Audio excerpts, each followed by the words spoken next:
레위기 16장 1절부터 10절까지의 말씀입니다. 제가 먼저 1절 읽겠습니다. 아론의 두 아들이 여호와 앞에 나아가다가 죽은 후에 여호와께서 모세에게 말씀하시니라. 여호와께서 모세에게 이르시되 내 형 아론에게 이르라. 성소에 휘장한 법궤 위 속죄소 앞에 아무 때나 들어오지 말라. 그리하여 죽지 않도록 하라. 이는 내가 구름 가운데에서 속죄소 위에 나타남이니라. 아론이 성소에 들어오려면 수송아지를 속죄 제물로 삼고 순양을 번제물로 삼고 거룩한 세마포 속옷을 입으며 세마포 속바지를 몸에 입고 세마포 띠를 띠며 세마포 간을 쓸지니 이것들을 거룩한 옷이라. 물로 그의 몸을 씻고 입을 것이며 이스라엘 자손의 회중에게서 속죄 제물로 삼기 위하여 숫 염소 2마리와 번제물로 삼기 위하여 순양 1마리를 가져갈지니라. 아론은 자기를 위한 속죄제의 숫송아지를 들이되 자기와 집안을 위하여 속죄하고 또 그 두 염소를 가지고 회막문 여호와 앞에 두고 두 염소를 위하여 제비 뽑되 한 제비는 여호와를 위하고 한 제비는 아사셀을 위하여 할지며 아론은 여호와를 위하여 제비 뽑은 염소를 속죄제로 드리고 아사셀을 위하여 제비 뽑은 염소는 산채로 여호와 앞에 두었다가 그것으로 속죄하고 아사셀을 위하여 광야로 보낼지니라. 아멘, 아멘. 오늘 이 레위기 말씀, 우리가 지금 계속해서 이 레위기 말씀을 보고 있는데요. 특별히 이 레위기의 가장 큰 주제는 거룩입니다. 정결한 거죠. 하나님이 기뻐하시고 또 거룩하고 정결한 그리스도인이 된다는 것이 무엇인지에 대해서 아주 잘 정리된 말씀입니다. 여러분, 거룩해진다는 거, 정결해진다는 거 참 귀하고 복된 일인데, 사실 이 거룩이라는 단어와 정결이라는 단어는 이 현대사회 속에서 굉장히 빠르게 움직이고 있고 또 무엇인가 추구해야 하는 이 세상 가운데 살아가는 우리들에게는, 특별히 믿지 않는 사람들에게는 이 단어는 굉장히 생경한 단어이기도 합니다. 심지어 우리 교회 안에서조차 이 거룩과 정결이라는 단어는 레위기를 말할 때 외에는 잘 쓰지 않는, 잘 들려지지 않는 단어가 이 거룩과 정결인 것 같습니다. 잘 생각해 보면 이 시대는 어떠한 결과만 잘 나온다면 그것이 옳은 것인지 그른 것인지에 대해서 그 과정 가운데 깊이 묻지 않는 시대인 것 같습니다. 교회 안에서도 그런 모습들이 비춰질 때가 있지요. 그러니까 어떠한 일을 진행함에 있어서 그 과정이 하나님 보시기에 옳은가, 이거에 대해서 우리가 그 과정을 잘 따져보지는 않는 것 같습니다. 그러니까 결과물에 대해서 우리가 보통 판단을 하지 그 과정에 대해서 우리가 잘 돌아보지 않는 것 같죠. 그러니까 잘 보면 결과만 좋으면 어쩌면 모든 것들이 잘 용납되는 시대가 이 시대인 것 같습니다. 그런데 세상이 아무리 변해도 하나님께서 오늘도 그의 사랑하는 백성들, 그러니까 그리스도에게 원하시는, 이 그리스도인들에게 원하시는 것이 두 가지 있는데, 그것이 무엇이냐면 거룩과 정결입니다. 무엇과 무엇이라고요? 거룩과 정결입니다. 우리 신자는 성도로 부름받았잖아요. 거룩한 무리로서 부름을 받았기 때문에 우리 안에 있는 정체성, 우리가 예배자이면서 동시에 우리는 거룩을 추구하는 공동체입니다. 말, 행동, 생각들 하나하나, 결정들, 행함 하나하나가 다 무엇과 결부되어 있냐면 거룩과 결부되어져 있습니다. 그리고 정결함과 결부되어져 있는 거죠. 오늘 본문을 보시면요, 잘 생각해 보면 평생을 부정한 것과 함께 살아가야 하는 게 우리 인생이라고 이야기하고 있습니다. 제가 일전에도 한번 이런 말씀을 드린 적이 있었던 것 같은데, 여러분, 세상에는 부정한 것들 투성입니다. 정말로 우리를 어떻게든 부정케 하려고 노력하는 수많은 것들이 있습니다. 수많은 유혹들이 있죠. 또 그 안에 우리가 빠지기도 하고 우리가 피를 흘리며 싸우기도 하는 영적 전쟁 가운데 있기도 합니다. 평생을 이렇게 부정한 것들과 함께 살아야 하는 우리 인생 가운데 오늘 이 말씀, 특별히 이 16장이 우리에게 주어져 있는데요, 이 16장은 이 레위기에 있어서도 가장 중심되는 내용이기도 합니다. 자, 여러분, 잘 생각해 보면 방금 말씀드렸던 것처럼 평생을 부정한 것들과 함께 하고 있는데요. 그러다 보니까 우리 삶에는 어쩔 수 없는 그늘들이 이렇게 존재하는 것 같습니다. 여러분, 이스라엘 백성에게는요, 부정하다고 판단되는 많은 것들은 태어날 때부터 부정하다 여겨지는 것들이 있습니다. 제가 저번 주에 사진을 띄어서 보내드렸지만 아예 태어나면서부터 부정하다 여겨지는 것들도 있는데요. 반대로 처음부터 부정하지는 않았는데 삶의 과정에서 부정하게 되어버린 것들이 있습니다. 제가 단적인 예를 한번 들어드릴까요? 여러분, 1절에도 제가 한번 예를 드렸습니다. 우리 가족들이 있습니다. 여러분, 정합니까? 부정합니까? 이 말씀에 비추어보면 부정합니까? 정결함으로 우리 불 받았죠. 우리가 저번 주에도 이렇게 이 동물들에 대해서, 짐승들에 대해서 이렇게 보여드렸지만, 그런데요, 그렇게 정함으로, 정결함으로 속되었지만 정결함으로 부름받은 우리 존재들인데, 문제가 뭐냐면 사랑했던 가족들이 하나님의 때가 돼서 부르심을 받았어요. 그럼 어떻게 되죠? 그 죽은 몸은 부정하게 되는 겁니다. 이게 참 아이러니한 거죠.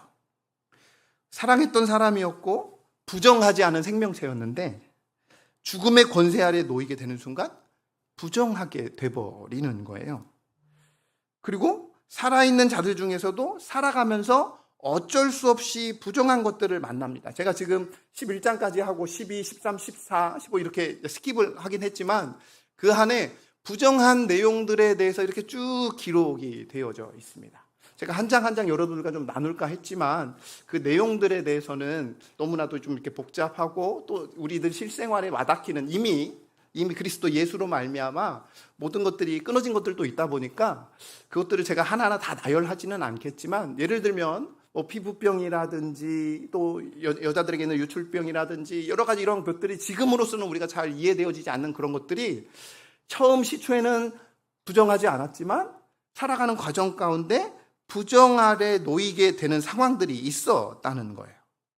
결국 우리에게 던져지는 메시지가 참 큰데 그것이 무엇이냐? 결국 레위기에서 하고자 하는 말씀이 무엇이냐면 우리 모두가 부정한 삶과 너무나도 맞대며 살아가고 있다는 거예요. 이곳에서는 모든 것이 다 거룩하게 느껴지지만 우리가 삶으로 나아가는 순간부터 많은 부정한 것들이 우리와 맞대며 살아가게 된다는 거예요. 그러니까 그 누구도 나의 완벽함과 나의 의로는 성소 안에 절대로 들어갈 수 없는 아주 비참한 피조물이다 라는 것을 보여준다는 거예요. 이 땅을 살아가면서 부정하게 되어서 절대로 나의 의로는 내가 아무리 노력을 해도 내가 아무리 뭐 하려고 해도 나의 완벽함과 의로움으로는 성소 앞에 하나님의 임재 가운데 나아갈 수 없다라는 이 비참한 현실 속에 우리가 놓여진다는 거죠. 그래서 우리에게는요, 죄 짓는 것, 부정한 삶이 참 그렇지만 자연스럽게 느껴질 때가 많은 것 같습니다. 자연스럽게 우리 안에 이렇게 누군가를 향한 미움이나 뭐 질투라든지 시기라든지 또 좋지 않은 모습으로 이렇게 바라본다는 것이라든지 이런 것들이 우리 안에 참 때로는 내가 원치도 않지만 자연스럽게 내 삶 가운데 드러나는 우리 모습을 볼 수가 있는 거죠. 하지만 여러분 오늘 이 본문을 보시면 부정한 것이 전혀 자연스럽지 않은 것, 그러니까 부정한 것이 자유스러운 이 세상 가운데 오히려 부정한 것이 전혀 자연스럽지 않은 딱 한 공간이 나옵니다. 한 장소가 나오죠. 그리고 절대로 부정해서는 안 되는 그 한 장소가 나옵니다. 바로 어디입니까? 하나님이 임재하시는 곳, 거룩한 만남의 장소인 성소, 지성소라는 거예요. 특별히 그 성소 안에서도 가장 거룩한 지성소에 인간이 들어갈 수 있는 딱 하루가 주어집니다. 365일 가운데 딱 한 번만 그 안에 들어갈 수 있는 날이 있습니다. 그게 오늘 본문 16장의 내용입니다. 우리가 이 날을 무엇이라고 부르냐면 대속죄이라고 부릅니다. 대속죄일. 지금도 유대인들에게 이는 굉장히 중요한 날로 여겨지고 있습니다. 그러면 대속죄일에 대해서 우선 간략하게만 여러분들께 좀 소개하도록 하겠습니다. 여러분, 대속죄일은요, 뒤에 후반절을 보시면 유대력으로 일곱째 달 10일입니다. 유대력이에요. 그럼 우리로 이야기하면 대략 언제쯤 되냐면 9월 한 중순에서 10월 초 사이 정도 됩니다. 이때가 바로 대속죄일이에요. 그러니까 이 대속죄일은요, 그들에게 어떤 의미냐면 매일매일 드려지는 성전 제사의 클라이막스와 같은 날이 대속죄일입니다. 여러분, 성막에서 제사가 언제 드려지죠? 매일 드려져요. 매일 365일 내내 드려져요. 아침과 저녁으로 상번제가 드려지기도 하고요. 또 그 가운데 속죄제, 속건제, 화목제물대, 여러 가지 여러 가지 제사들이 매일 드려지고 있습니다.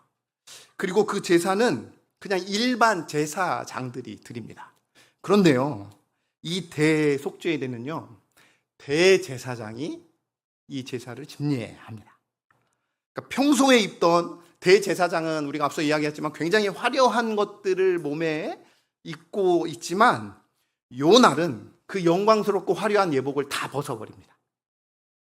그리고 온몸을 물로 아주 깨끗하게 다 씻어냅니다. 머리끝부터 발끝까지 온몸을 물로 아주 구석구석 깨끗하게 씻어냅니다. 그리고 하얀 세마포를 입습니다. 그리고 총 5마리의 짐승을 드리는데요, 한 마리, 그러니까 한 마리는 무엇이냐면 숫송아지 1마리, 그리고 순양 2마리, 그리고 순년소 2마리를 제물로 드립니다. 그중 순년소 2마리 중에 1마리는 제비를 뽑습니다. 그래서 아사셀로 결정을 합니다. 그렇게 아사셀로 결정을 한 후에 미리 정해둔 사람의 손에 맡겨서 그 사람의 발길이 닿지 않는 진 저 멀리 끝으로 진을 넘어서서 사람의 발길이 닿지 않는 아주 척박한 광야로 보내버립니다. 그럼 그곳에서 짐승에 의해서 죽임을 당하던, 먹이로 그렇게 삼키었던, 그렇게 죽임을 당하게 되는 거죠. 그리고 그렇게 놓아진 사람은 진 안으로 들어오기 전에 다시 한번 정결함의 예식을 갖고 들어오는 거죠. 이렇게 대제사장이 1년에 단 하루 생명을 걸고요, 진짜 목숨을 걸고 이 지성소에 들어갑니다. 그래서 이스라엘의 죄를 완벽하게 리셋합니다. 그래서 다른 말로 무엇이라고 쉽게 이야기하면 영적 대청소일이다 라고 이야기합니다. 영적 대청소일, 그게 바로 대속죄일입니다. 가장 거룩하고요, 가장 장엄한 의식이 바로 이 대속죄일입니다.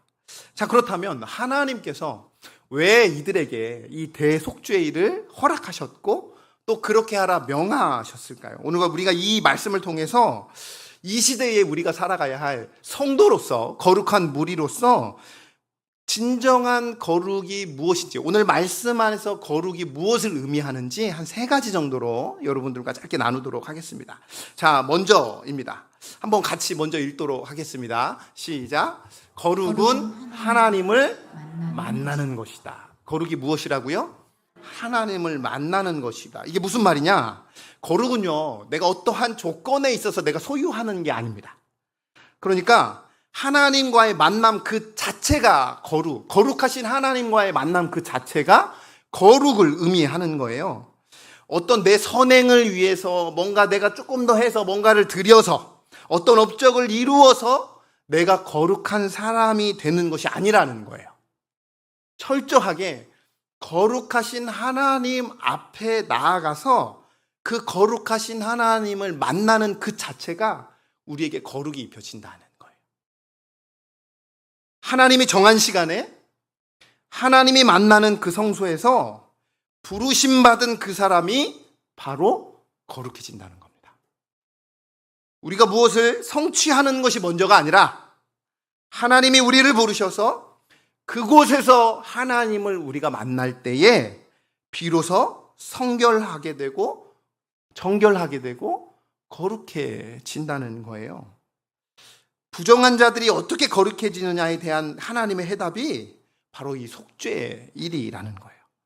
그 부르신 자리에 정한 날 정한 시간에 하나님의 뜻대로 준비하고 하나님의 뜻대로 나아가는 것, 그게 거룩의 가장 1번이라는 거예요. 모든 이스라엘이 이 속죄일에 부정한 것을 씻을 수 있는 유일한 시간들입니다. 그러니까 인간의 힘으로는 도저히 나아갈 수 있는 그 지성소, 그 지성소에서 하나님이 정하신 그 대제사장을 통해서 이스라엘 백성의 죄가 해결되는 놀라운 그림자, 예표가 되는 거죠.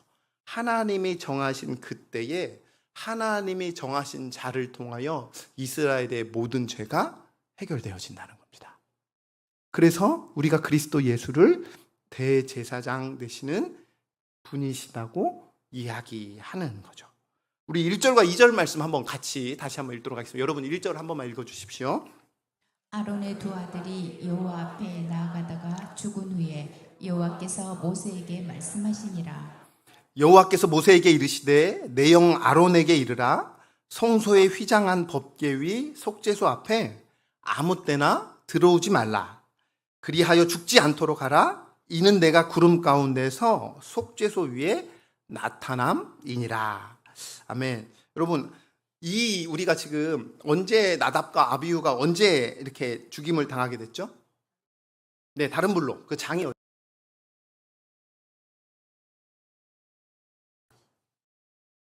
그렇죠. 10장이에요. 그럼 그 사이에 몇 장이 남아 있어요? 11, 12, 13, 14, 15장 이렇게 남아 있잖아요. 그러니까 시간의 흐름상으로는 이 10장 다음에 이 16장이 바로 덧붙여지는 거예요. 시간의 흐름상으로서는. 그러니까 오늘 이 말씀은 속죄일에 대해서 언급하시기 전에 먼저 아론의 아들들이었던 나답과 아비후가 죽은 사건을 먼저 이렇게 꺼내면서 이야기합니다. 왜 그랬죠? 권사님 말씀 주셨던 것처럼 하나님께서 명령하시지 않은 다른 불로 임의로 그렇게 나아가서 죽임을 당했습니다. 하나님 앞에 나아가는 일이 얼마나 두렵고 철저히 구별이 필요한 일인지에 대해서 경고하고 있는 거예요. 그래서 오늘 제목이 뭐죠? 오늘 본문의 제목이 무엇입니까? 아무 때나 들어오지 말라는 겁니다. 이것이 의미하는 바가 무엇이냐면 누구도 자신의 공로나 감정대로 지성소에 들어갈 수 없다라는 것을 의미합니다. 그러니까 나의 어떠함에 그리고 내가 괜찮다고 여기는 그때의 하나님 앞에 나아가는 것이 아니라 하나님이 허락하신 그 일과 정해진 방법으로만 우리가 주님 앞에 나아갈 수 있다는 거예요. 그 방법대로 하나님을 만날 때에 비로소 우리는 거룩해진다는 것입니다. 오늘날 우리가 특별히 이 개인주의가 그리고 개인이 점점 무상화되어져 가는 이 시대에 우리는 종종 내 기분에 따라서 찬양을 드리기도 하고 내 기분에 따라서 예배를 드리기도 합니다. 내 스케줄에 맞춰서 하나님을 만나려 할 때가 정말로 많은 세대에 우리는 살아가고 있습니다. 내 감정이 뜨겁고 무언가 교회에서 봉사를 할 때, 많이 했을 때 그때는 내가 무언가를 좀 했었기 때문에 당당하게 하나님 앞에 나아가려 할 때는 우리의 모습도 보이게 할 때가 있죠. 근데 반대로 일주일 내내 완전히 무너져가지고 죄를 짓고 내 삶이 초라하게 그렇게 느껴질 때는 자격이 없다고 생각해서 나아가기를 원치 않을 때도 참 많은 모습을 우리가 봅니다. 어쩌면 바로 이 내 감정과 내 공로들이 그것에 의지하여 지성소에 들어가는 것이 일전에 말씀드렸던 것처럼 다른 불로, 그러니까 현대판의 다른 불이라고 이야기할 수 있는 거죠. 그러니까 아무 때나 들어오지 말라. 이 엄미하신 명령은 곧 무엇이냐?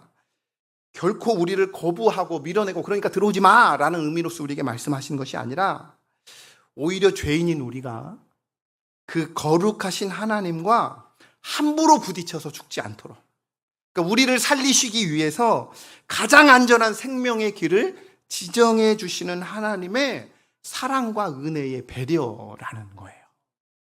여러분, 구약 시대에는 그 생명의 길이 딱 1년에 한 번 열렸습니다. 그것도 대제사장을 통해서만요. 그러나 오늘 이 신약 시대를 살아가는 우리에게 허락되고 정해진 방법이 무엇입니까? 오늘 우리가 무엇에 의지하여 나왔죠?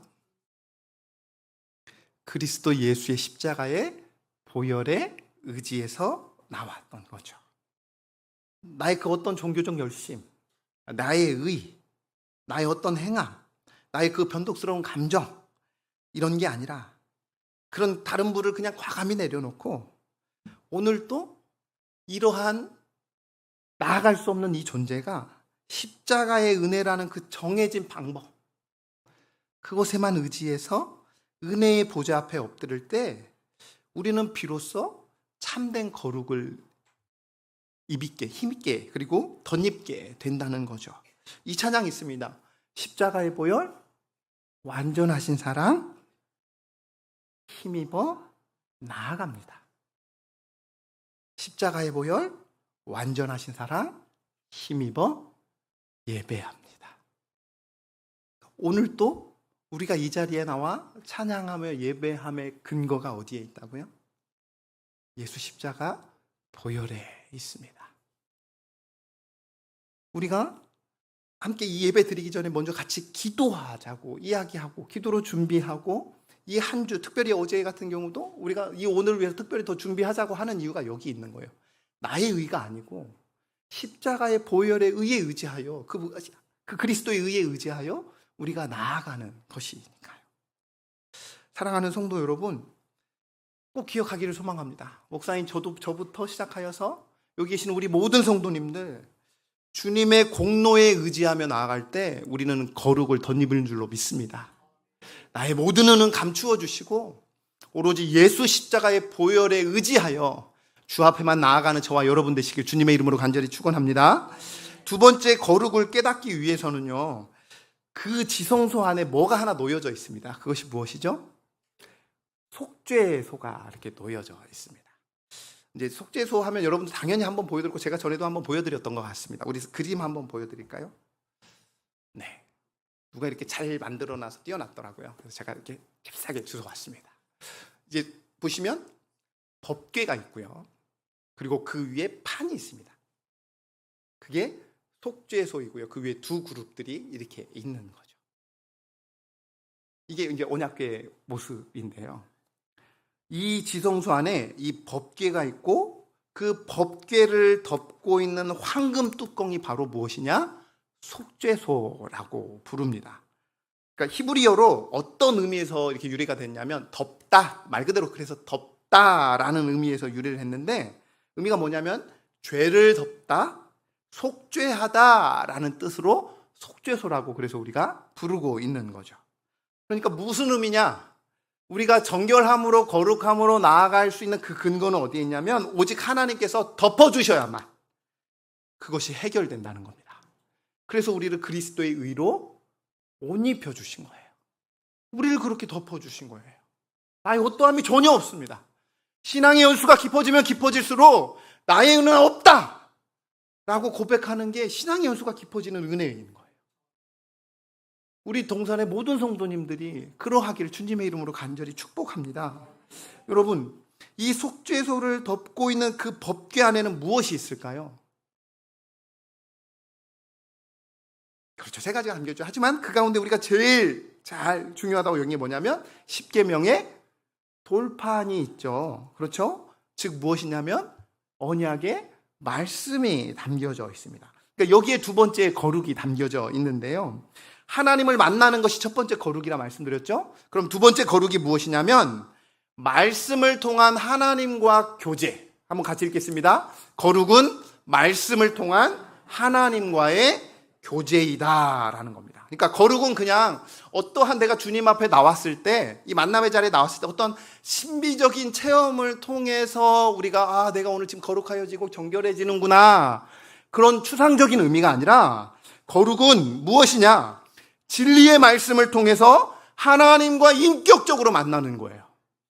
예배 안에 말씀이 없으면 우리는 거룩함으로 나아갈 수가 없는 거예요. 오늘 정결함으로 주 앞에 나아갈 수 없는 거예요. 우리가 주님께서 이 예배의 요소 중에 내려주시는 요소, 그 말씀을 통해서, 그리고 여러분들의 삶 가운데 있는 그 성경을 통해서 배우는 그 말씀을 통해서 우리가 하나님과 인격적으로 만나는 거예요.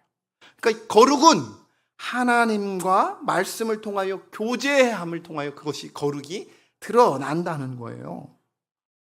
이 참된 만남을 통해서만 우리의 모든 죄가 덮어지는 은혜가 있다라는 의미라는 거죠. 여러분, 오늘 예배 드리는 가운데 하나님이 보이십니까? 저가 보이죠? 화면에 나오면 저가 보이는 겁니다. 여러분, 예배를 드리면서 여러분 하나님이 보이십니까? 지금 보이십니까? 여러분 느껴지십니까? 막 아멘 아멘 하고 싶지만 이게 자꾸 물음표가 생기니까 어떻게 아멘 해야 될 것 같은데 어떻게 하지라고 생각이 들 때가 있는데요. 여러분 강론 들어도 막 지금 여러분 심장이 뛰고 있습니까? 아멘을 해야 될 것 같은데 또 그렇지도 않잖아요. 그러니까 오늘 이 예배 가운데 내가 사모함으로 나왔지만 하나님이 참 보이지 않는 것 같고 느껴지지 않는 것 같고 강론을 들어도 내 마음이 막 뜨거워지지 않을 때가 있습니다. 근데 또 반대로 이 표현이 참 그렇지만 컨디션이 좋아가지고 영적 컨디션이 좋아가지고 막 그날은 막 폭포수와 같은 감동이 막 내게 밀려올 때가 있습니다. 그런데 우리가 오해하지 말아야 될 게 있습니다. 감동과 은혜는 다른 겁니다. 여러분 감동과 은혜는 다른 거예요. 이것을 착각해서는 안 됩니다. 막 내가 눈물이 펑펑 흘리고 가슴이 막 찌릿찌릿하게 느껴야만, 그리고 그렇게 큰 자극을 받아야만 내가 은혜를 받았다라고 생각해서는 안 됩니다. 그럼 어떻게 되는지 아십니까? 그것만 찾아갑니다. 우리 그렇게 될 수밖에 없어요. 그런데 그게 아니라는 거예요.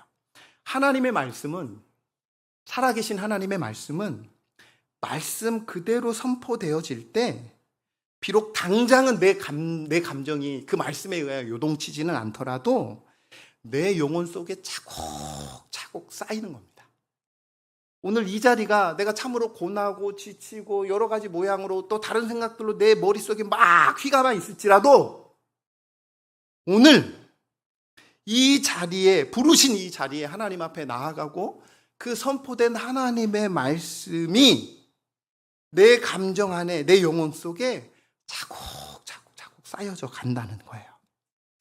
그리고 언젠가 하나님의 때가 되면 그것이 내 삶을 이끄는 폭발적인 능력이 된다는 거예요.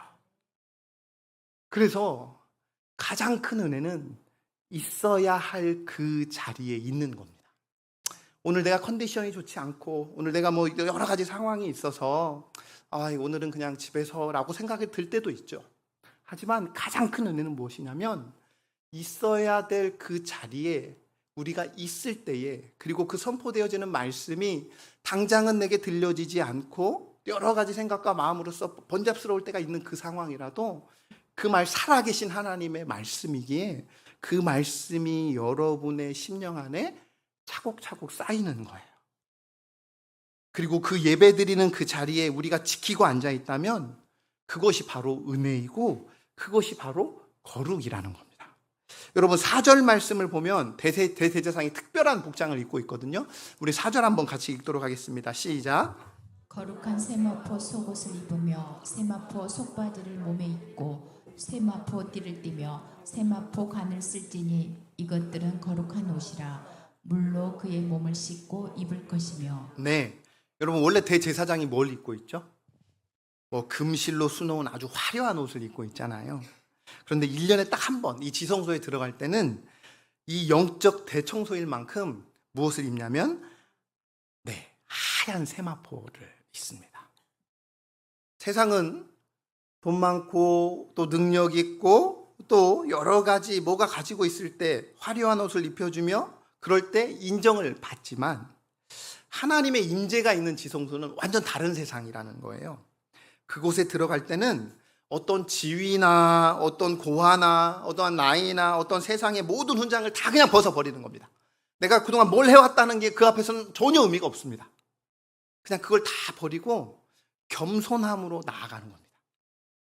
화려한 옷을 벗으며 세마포 옷을 입은 이 대제사장의 감정이 어땠을까요? 늘 그렇게 화려한 옷을 입던 그가 지성소에 들어갈, 하나님 앞에 나아갈 때는 어떤 마음으로 나아갔을까요? 이곳에서는 내 권위나 내 의복, 나를 나타내는 그것이 아무 소용이 없구나. 나는 그냥 하나님 앞에 아무것도 아니고 그냥 용서받아야 할 죄인일 뿐이구나. 그것을 누리는 거죠. 하나님의 만남에서 가장 중요한 게 겸손인 거예요. 세상의 휘황찬란한 옷을 벗어버리고 그냥 벌거벗은 심령으로 하나님의 도우심을 구하며 그 말씀을 대면할 때 비로소 우리는 참된 거룩을 경험하게 된다는 거죠. 그것이 바로 두 번째 거룩의 의미입니다. 자, 그렇다면 이제 마지막으로 세 번째 거룩의 의미가 무엇이냐? 여러분, 거룩이 우리 인생에 진짜 귀한 선물을 하나 선사하는데요. 그게 이제 세 번째입니다. 자, 우리가 하나님의 말씀, 오늘 이 만남의 자리에 나와서 그렇게 하나님의 말씀을 듣고 그 말씀에 힘입어 말씀대로 살면, 잘 보면 세상에서 뭔가 이렇게 술술술술 풀려야 될 것 같은데, 그 형통, 다른 의미로서의 형통함이 막 일어나야 될 것 같은데 현실은 그렇지 않죠. 때로는 더 나빠지는 것 같이 보일 때가 있습니다. 또 누군가에게 그냥 부정당하는 것과 같은 부당한 정죄를 받을 때도 있습니다. 그래서 내가 그렇게 나는 한다고 했는데 왜 이렇게 안 될까라고 낙심을 할 때도 있습니다. 그런데 여러분, 기억하기를 원합니다. 하나님은 눈에 보이는 세상의 결과를 넘어서요, 지금 여러분이 상상할 수 없는 방법으로 여러분 한 분 한 분을 축복하고 계시는 줄로 믿습니다. 오늘 이 자리에 계시며 예배하는, 또 그의 말씀을 듣는 여러분에게 하나님은 하나님의 방식대로 여러분에게 복을 주고 계시는 거죠. 그 복의 진짜 의미가 바로 무엇이냐? 내가 예수님을 만나서 내 인생의 참된 의미를 발견하게 되는 겁니다. 그 전까지는 그냥 나 나름대로 살아가는 것 같은데 무엇이 진짜 의미인지를, 내 인생에 살아가는 진짜 방식이 무엇인지를 알지 못한 상태로 살아갔는데, 내가 예수님을 만나서 진정한 내 인생의 참된 의미를 발견하는 거예요. 내가 지금 공부하는 의미, 내가 일하는 의미, 내가 지금 가정을 꾸리는 의미, 내가 지금 하고 있는 이 모든 일들의 진짜 의미와 목적을 발견하게 되고요. 그래서 이기적인 삶을 이제 벗어버리는 겁니다. 그리고 진짜 이유가 있는 참된 인생을 살게 되는 거예요. 이게 거룩의 진정한 세 번째 의미라는 거죠. 이 놀라운 은혜가 대속죄일의 예시 속에 아주 완벽하게 담겨져 있습니다. 아까 말씀드렸던 것처럼 두 염소를 가져온다고 해서 그 두 염소를 가지고 무엇을 한다고요? 제비를 뽑습니다. 그리고 하나는 제단에서 죽여서 피를 뿌립니다. 그게 이제 후반절에 쭉 11절부터 이렇게 쭉 나오게 되고요. 남은 하나는 무엇이라고 하냐면 아사셀을 위한 염소입니다. 그게 21절, 22절입니다. 제가 21절 읽겠습니다.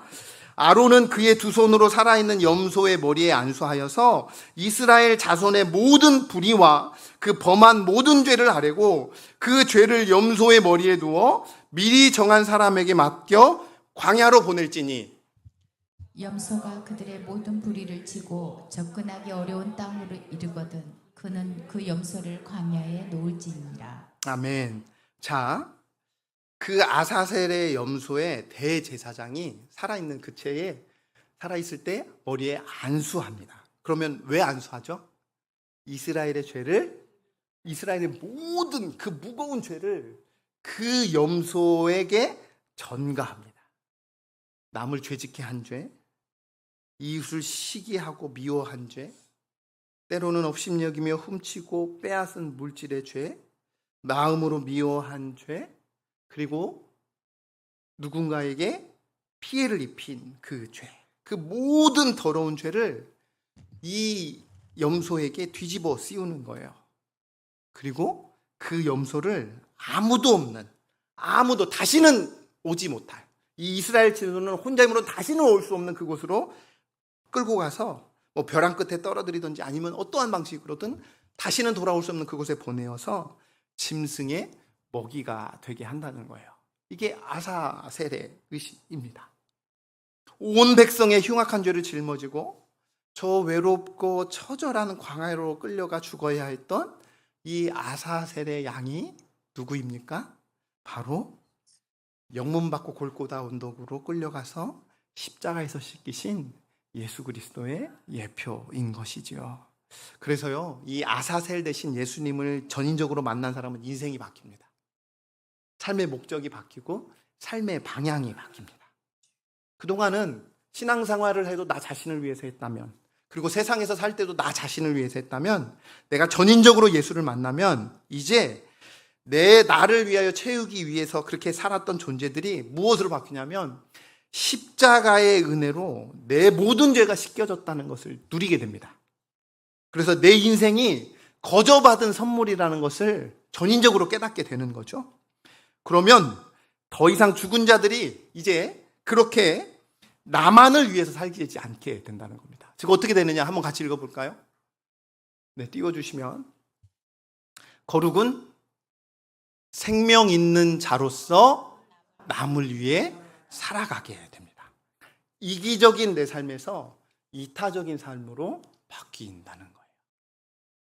하나님을 만나고 주시는 말씀 안에서 하나님을 전인적으로 알게 되며 그 예수 십자가 보혈의 은혜를 깨닫게 되는 순간 나의 이기적인 모든 것들은 방향성이 이타적으로 바뀌게 된다는 거죠. 그것이 거룩이다라고 오늘 말씀하고 있습니다.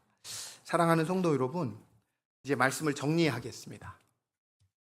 오늘 이 영적 대청소일, 이 대속죄일을 맞아서 우리에게 말씀하고 있습니다. 겸손의 세마포 옷을 입고 내게로 나아오라. 오늘 주님이 여러분과 저에게 주시는 말씀입니다. 그러니까 세상의 어떤 화려한 욕망들, 나의 어떠함, 인정받고자 하는 그 모든 것들, 거룩함을 사랑하며 그 거룩함과 함께 동행하라는 주님의 초청이 바로 이 대속죄일이라는 거죠. 내가 완벽해서 성소에 들어가는 거 아닙니다. 오늘 우리가 그러한 모습으로 이 자리에 나오지 않았습니다. 그냥 아사셀의 양이 되신 그리스도 십자가의 보혈의 피에 의지하여 오늘 이 자리에 나온 줄로 믿습니다. 그러니 그 은혜의 자리를 포기하지 않기를 소망합니다. 끝까지 말씀의 자리를 지키고 포기하지 않는다면 하나님은 반드시 그 십자가의 능력으로 여러분을 거룩하고 경건한 사람으로 빚어내실 줄로 믿습니다. 그리고 그 빚어냄의 결과물들이 우리 안에서를 넘어서며 이타적으로 지금도 죽어가는 그 영혼들을 향하여 그 사랑을 뿜어내며 축복의 통로로 살게 하실 줄로 믿습니다. 사랑하는 성도 여러분, 우리가 매일매일 드려지는 이 예배 가운데 영적 대청소의 은혜를 누리시기를 소망합니다. 그래야 우리 동산교회와 여러분의 가정을 든든히 떠받치는 기둥칸, 거룩한 기둥과도 같은 역할을 감당하는 저와 여러분 되시기를 소망합니다. 그리고 하나님이 부어주시는 그 영광스러운 거룩한 상급을 삶 가운데 온전히 누리며 자유함으로 살아가시길 주님의 이름으로 간절히 축복합니다.